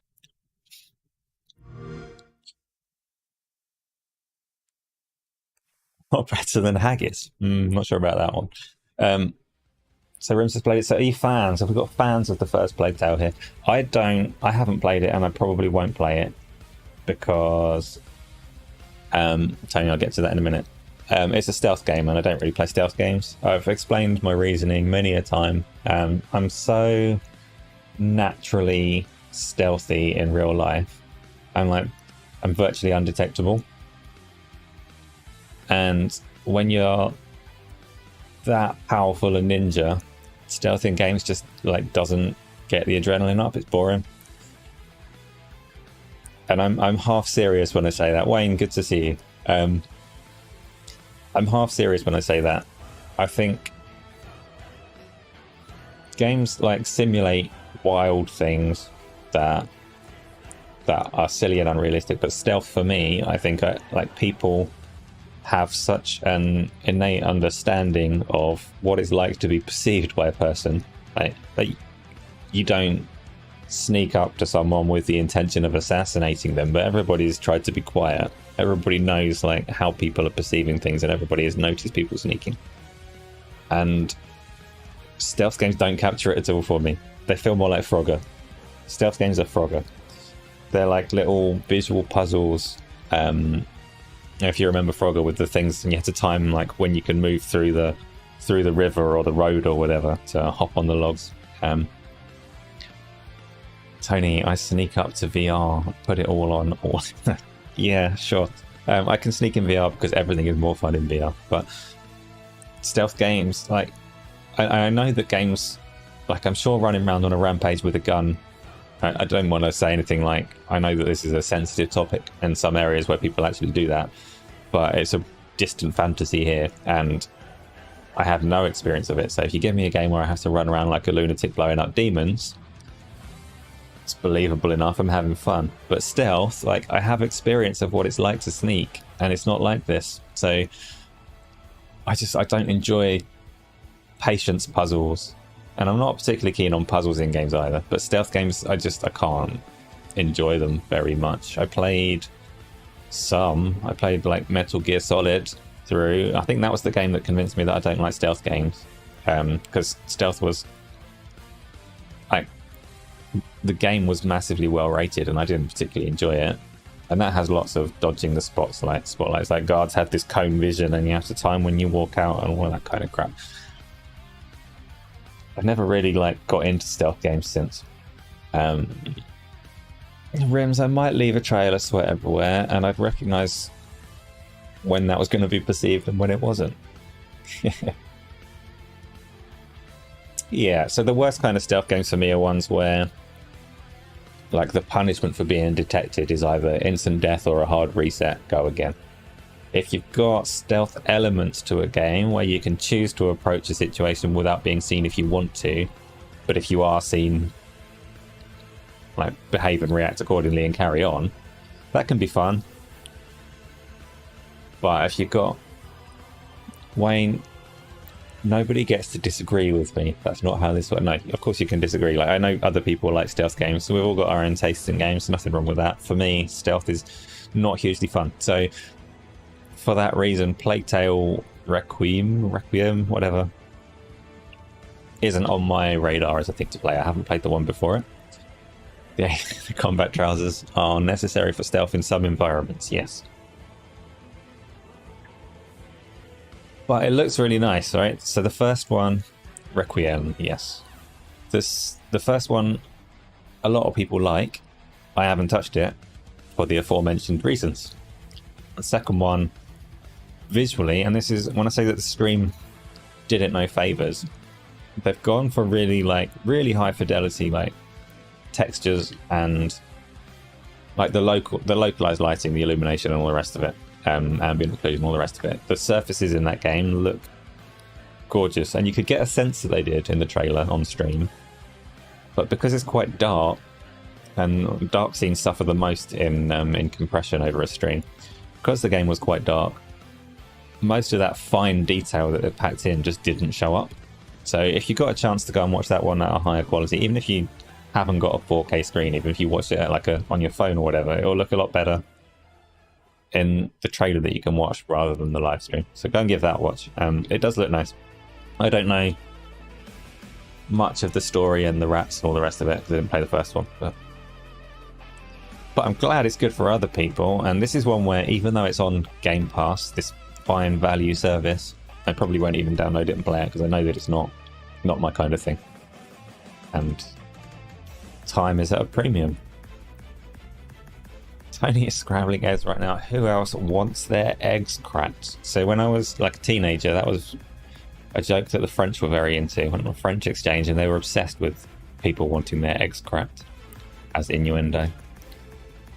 So Tony, I will now see you as a 15-year-old French boy. Wayne, you think that Run and Gun are good too? You think the latest Creed game has gone on run in and fight, which isn't part of the whole attraction of the Creed games. That's a funny thing about Assassin's Creed. I never played them because they're stealth games to me, but I recognise that they've moved away from it. So now you've got a series of games that are probably like action RPGs that I don't play because I never engaged with them because they were stealth games. So I don't know, that must be annoying for the people that played those games for stealth, but for me I should probably get into it. They're probably games I would enjoy now besides being far too big. Like Assassin's Creed Unity. Assassin's Creed Unity was a pack-in on the Xbox that very quickly flooded the grey market. So you could buy Assassin's Creed Unity digitally for like less than £1. It was about $1. So that was the best value in gaming. Massive game, you could play for ages. Loads of bugs to experiment with. Best value in game. Stupid phrase. What else? That's games. That's Playtale. I can't say a whole lot about that. But I'm glad that you're looking forward to it. And it's funny, like, games in general, I've generally projected the, like, overall positivity. Like, every game is good and enjoyable in some capacity, but actually, I think it makes sense to recognise that not every game is going to be good at all necessarily, but definitely not every game good for my own personal tastes. Some games, like 12 Minutes, are outright bad, and you should stand up and say, this is a bad game. 12 Minutes is terrible. I didn't talk about voice or no voice. Yes, that was Tony's question. Tony, I humbly apologise. So the other thing that came up with Starfield is they confirmed that your protagonist has no voice in the game. It was a question because Bethesda's games didn't used to have a voice, but Fallout 4 did. So in Skyrim, your character doesn't have a voice. In Fallout, your dialogue choices are all voiced. So what do you prefer for your character, voiced or unvoiced? It's a significant difference, because if the character is voiced, then your character is now a character rather than whatever you want it to be. In an RPG with branching dialogue choices, that's going to be true to an extent anyway. You're obviously like a bit limited in what you can say. You can go back to like Half-Life and Half-Life 2. Very famously, Gordon Freeman was the main character, but he never said a word because you were supposed to be able to like put yourself in that character's shoes. So if he said things, it would take away from your own portrayal of what that character is. And Halo started off in very similar vein. So Master Chief in Halo 1 barely said anything, and Bungie at the time said that it was so that you could like project your own character into it. Master Chief was what you wanted it to be. You could be an arsehole Master Chief in your head, and he's not going to say anything to like disrupt that fantasy. Whereas in a game where the character is voiced, immediately you've lost like some agency over what the character is. Even with like 4 dialogue choices, and they can be very specific, like it's going to say these words, or they can say it's going to be like emotive in this sense. You can respond angry or kind or violent or whatever, but it is a character that is voiced, so you get a little bit less control. Your son is a major fan of the Fallout series. He said that it looked a lot like Fallout to him, so much so that he's going to buy it. So this is Starfield looking like Fallout. Exactly. No Man's Fallout is what Starfield is. So I guess Maddie for not listening to the Pokemon musics that he loves. Musics aren't voices. Voices take away from your immersions, as Sauron Grant. I find, so Skyrim, I play it in VR, and I've got mods on there. So Skyrim gives you a list of dialogue choices, and you never hear them spoken. So you can play them in whatever kind of tone you want. And it'll get lost a little bit because the NPC is going to respond in a certain way. So if you're seeing it and you're thinking, yeah, I want to say that, and I want it to be really like sassy or aggressive or sarcastic, you can't necessarily portray it because the NPC might not respond in a way. So it might break, like, it's not fully immersive, but that's more so the case when they speak. And for me, when I play Skyrim, I've got, it's weird that this makes so much difference, but there's a mod called Dragonborn Speaks Naturally, and it lets you speak the dialogue lines. And it's so much more immersive than pressing a button. It doesn't make any sense. It's like you're having a conversation where you can't speak freely. You have to read the dialogue lines. Those are your choices. But you can read them however you want. And it feels so much better, and that's not VR adding that aspect in there, because you could do that in the pancake version and it would still be funky. Not as funky as being in VR, obviously, but that will be a nice touch if they added it to Skyrim. And you can dismiss that. I would dismiss that. I know that if somebody said to me, like, this is going back to Kinect era with microphones where you can say things. If someone said to me that talking makes the game better, I say, don't be stupid. I'm not talking. Like, I'm never going to use Google or Siri on a phone because I hate talking to technology. It's the most ridiculous idea. But actually, talking to games and talking through these conversations is I don't know. There's just something about it that's funny, and I'm pretty sure that would work in Pancake as well as phones, and it works better without dialogue lines. Rims, you're off. Thank you for stopping by for so long and for not arguing with me. Yeah. Yeah. Oh wow, I've been on for ages, so I should probably wrap up anyway. You listen to Dragon Ball Z while playing Minecraft. Wow, wildly off topic. So does that answer your question, Tony? Did I answer the question? Because for me, I'm glad it doesn't have voice dialogue. I think it, especially when you're talking about a game of the breadth and scope. It's also better for the mod community as well that it's not got voice dialogue. Because the mod community won't have access to the voice actor that makes the player character, and it makes it less restrictive on what the player character can be. So yeah, I'm all for it. Much better to not have the voices. Tony, you're concerned about them adding live stream the Final Fantasy stream. I can't live stream the Final Fantasy stream. My butt hurts too much. I've been sitting in this chair for too long. Plus, I don't know. Have they said how long the Final Fantasy stream is? If it's like a really short thing, it might be outside the realms of possibility, but I don't think it is. I'm not going to. I've made my decision. I'm not going to live stream the Final Fantasy thing.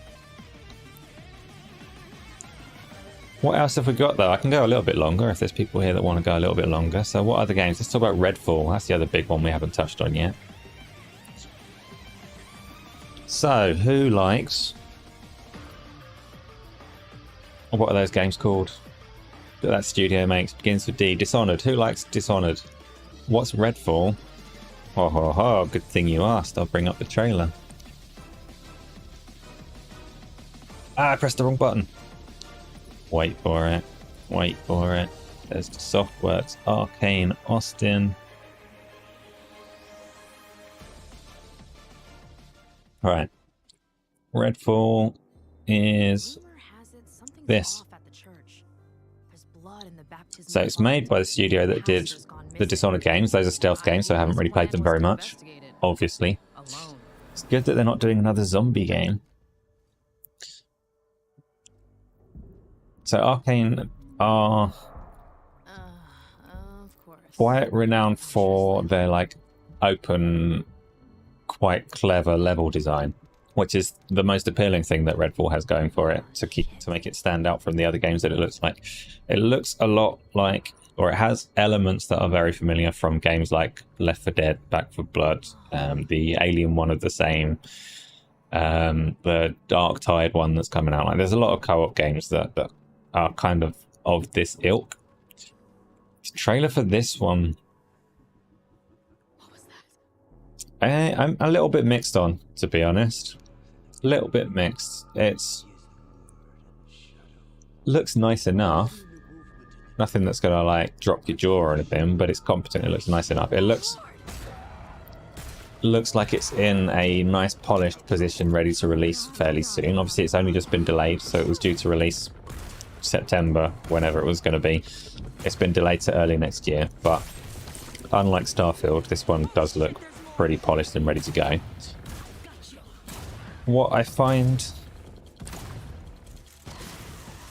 not disappointing, but what makes me unsure is just there are so many games like this, so many co-op games, and usually the signature feature is that you get overwhelmed by enemies. And so Flush Jackson's just said, like, the enemy AI looked bad. It's the enemies that are underwhelming for me at the moment, because they don't go with quantity or intelligence in any way that stands out to make it say this is going to work great in co-op. that doesn't mean that it won't, right? People started vanishing. And Like the abilities, some of the abilities on display big time. are enough to change it up from the other games that hit the formula. So, Back 4 Blood or whatever doesn't have like weird jump pads and telekinetic abilities. So it could be good in that sense. The combat scenarios that they show are just slightly static and sterile. They are big and open, and that's a positive. Like, it looks like you can choose lots of different ways to approach these situations, but this thing that they just showed at the moment with the sniper, I could see about 4 or 5 enemies, and they died in one shot. So it doesn't... I'm hoping that they just aren't showing, like... aren't showing the build-up properly in this trailer, because they're focusing on, like, the character's abilities more so than how frenetic the gameplay can get. But it just looks a little bit slow. Luckily, the vampires and their sycophants aren't discreet about where they like to nest. You can't have 4 players and 4 enemies and the enemies die in one shot whilst ambling around in the street for a while. Saying that, they are a good studio and they are playtesting this thing, and if it turns out that in its current form it's maybe a bit boring, stealth. If it turns out it needs a little something more. See, these player characters are nice and far apart, but there are 3 enemies in that scene.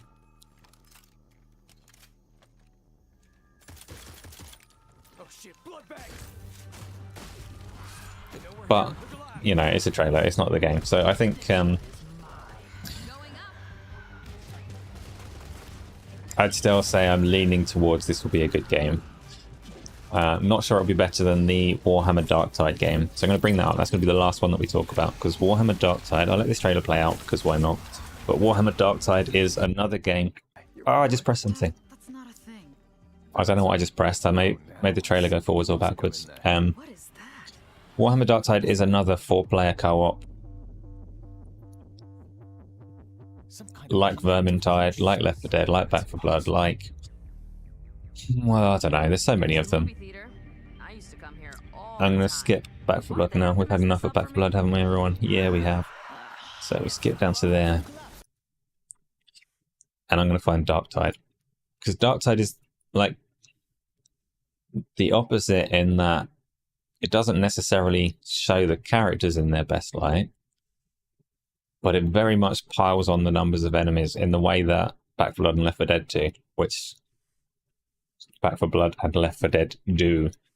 It's not like number of enemies. Overwhelming you with lots of enemies isn't the only way to make combat compelling. So if Redfall wants to do it in a different way by having like better AI in the fewer enemies that it has, I'm not against that. It's just that I didn't really see it in the trailer. Whereas, oh, where are you, game? There's quite a few games that were shown here that we haven't spoken about. Quite a few games, but I can't find Darktide.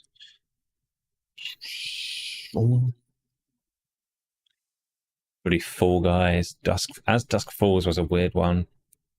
I'll let you mention if there's anything that you want to talk about besides. Oh, we've not spoken about Diablo. If there's any others that you want to speak about that we haven't touched on here. I know obviously all of the podcasts and all of the news sites and everything else has been covering like these shows for the past week, so you've probably heard just about everything that there is to say, and I'm not here saying like I have anything of value to add on all of them, but if there are any other things that you want to... Why can't I find bloody Darktide? You're gonna get grumpy now.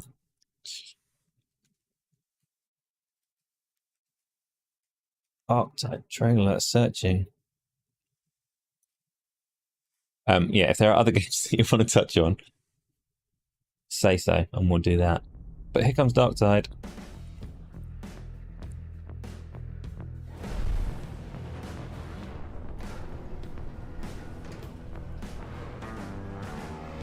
So Pixel Pixie, you're saying it's drop and drop out co-op, more like State of Decay 2.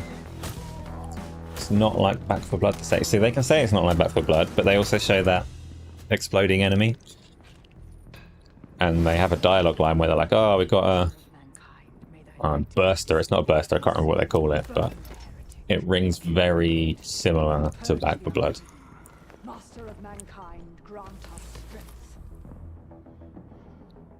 World state for the non-host players will not carry over. That's so most of these games, yeah, the way that co-op works with world states and things is always going to be a bit complicated. But yeah, the host player is playing their game basically. Other players going in will get to keep their experience and loot and all the rest of it, but they're not progressing their own story or world.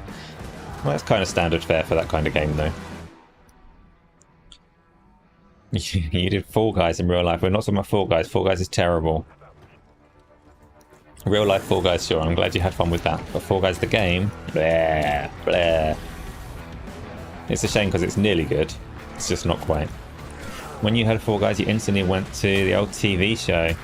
Then you saw it and you left upset. Fall Guys, like, conceptually, it's quite nice. I like the idea of it. It's like Battle Royale was the big craze. I'm not talking about Fall Guys, it's about Warhammer. See how there's loads of enemies and it's all action, action, action. Get overwhelmed by these, there's big ones. It's like all of the other co-op games. But in that way that...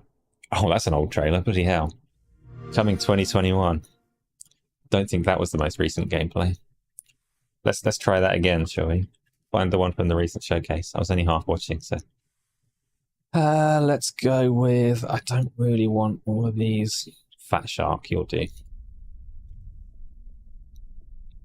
I picked one from current official gameplay trailer. I'm going to assume that this is the current trailer. Darktide looks pretty good. I think Darktide looks better than Redfall at the moment. And I'm not saying that like as massively disparaging to Redfall. No, this is the thing we just bloody had. Wrong trailer. No one wants to show me the current one. Like, you've all seen it before. You can do your own bloody research. Let's talk about the next one. Isn't Warhammer all about being overwhelmed even in the lore? Yes, I think so. I don't know Warhammer lore, but like it fits the game and it fits the game type because we know that that works. That's why there are so many of them popping up at the moment. Oh, Evil Dead, that's another one. That's not on Game Pass yet, but was rumored to be coming soon. We'll see. We'll see.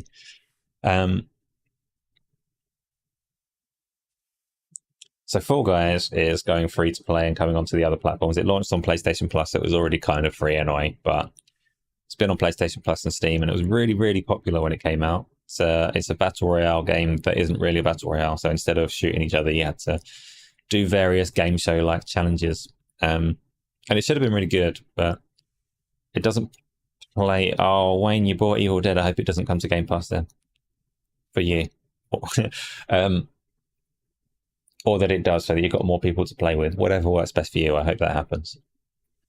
Fall Guys should have been really good, but the chaotic running and being able to grab each other and throw each other gameplay just wasn't that well executed, so it wasn't that fun to me. And then it would always be spoiled by... You'd have all of these, like, silly game types where you had to try and get through an obstacle course or whatever before anybody else, and that's fine. Like before, so the last, like, I don't know, however many 8 players might be eliminated or something. Those most were fun enough, but then it would chuck you in a team game where your contribution was like minimal, and you just have to hope that your team won the silliness, and it just wasn't very good. They've had a year or two since then, so maybe you can opt out of the team games now, or maybe they're less frequent or whatever else. But it just didn't quite do it for me, despite being massively popular when it launched on Twitch and all the rest of it. Fall Guys is just trying to cash grab before it dies. It's not dying. Fall Guys is, it was bought at some point in the last 12 months by Epic. So it's not doing a cash grab. They're moving it on to the same model that Epic used for Fortnite and for Rocket League, which is to grab your cash, absolutely. But it's not because it's dying. If anything, Epic will keep it going quite successfully for quite some time, I would think, with their battle passes and all the rest of it. Oh, you bought Evil Dead for your son to tell you that he didn't want to play it. Oh, brutal. Why not? What's my view on future games showcase or coming soon showcase? You hate hearing about games you may not live to see. Do you mean my view on the fact that Xbox showed 12 months specifically, rather than doing trailers from the distant future? Doesn't like the look of Evil Dead. Okay, fair enough.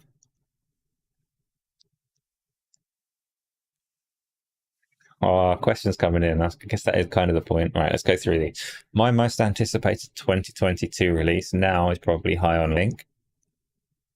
Next game that I'm going to buy full price is probably God of War. New PlayStation Plus tiers. So Flush, the PlayStation Plus tiers didn't go live for me yet in the UK. They went live in America yesterday, I think. And from what I gather, when those do go live, I'm just going to lose access to about 200 games because I'm one of the weirdos that does have PlayStation Now, and I hear the catalog's actually shrinking a bit. CGI or gameplay? So yeah, the 12-month thing. I think that Microsoft should have done 18 months for this one.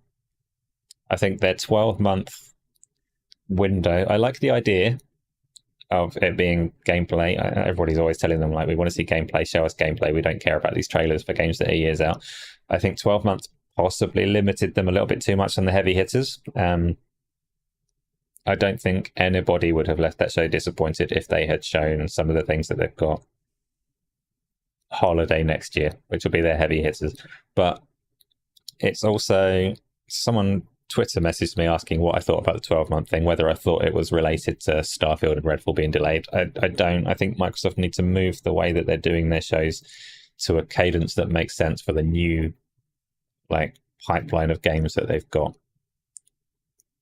So the previous shows, like last year's show with all of its CGI trailers for projects that were ages away, those were crutches to cover for a lack of content. They're not going to have a lack of content anymore. So their shows should, the 12-month window, yes, on this occasion, it would have been nice, I think, to see 18 months. But on future shows, however often they do them, I think 12 months will probably make a lot of sense. In terms of the CGI reveals, I'm very critical of CGI reveals that don't show any kind of gameplay at all, but I understand that the industry has kind of had its hands forced on that one. So a CGI trailer for a studio is a waste of money in a sense. They don't typically make them themselves. They usually outsource them to a studio that makes videos. And Tony, it's so Isla was correct. The background music wasn't there because I hadn't re-enabled it since the previous trailer. It is back now. I cannot hear it. I'm going to assume that it's really good. The CGI trailers, if they didn't do these far out CGI trailers, then their games would still be revealed through job listings and rumors and crap like that. That's even less exciting. So I see a CGI trailer for Perfect Dark and I don't really care. That's too far out. I don't want a CGI trailer for Wolverine in 2024 or wherever it's going to come out. But it's better than getting that news through someone's found a job listing, they're recruiting a lead level designer for a Perfect Dark game or whatever else. These things will come out anyway. So CGI is better than nothing. Music is better than other podcasts. So the music is going to be so week in, week out, when I time allowing during the week, the background and the music will change. The music that you've got today is from the Final Fantasy VII Remake OST. I will try and pick good OSTs or well-known or lesser-known OSTs that are good to listen to and stick them on for a bit of background noise, because this channel's small and it doesn't really matter if whoever owns the OST gets a bit pissy about it. It's fine. I can have fun with that. That was it. That was my answer on CGI trailers. So I would say a CGI trailer for a distant project is, yes, Siley, you'll get the Klonoa OST in the near future. A CGI trailer for a distant project as an announcement, it doesn't excite me, but I understand the need for it, so they can do those. If they then do subsequent CGI trailers for a game, for a project that's already been announced, waste of money, waste of time, don't do it, don't want to see it. You get one trailer, teaser at reveal, your way of announcing the project so that you can staff up for it and actually make it real. Understandable. Any more CGI trailers, yeah, get out my face, wasting my time with your silly filler. Tony, stop trying to impress Isla. Klonoa doesn't need more love. It's getting a remake. If it deserves attention, I'm sure it will get some.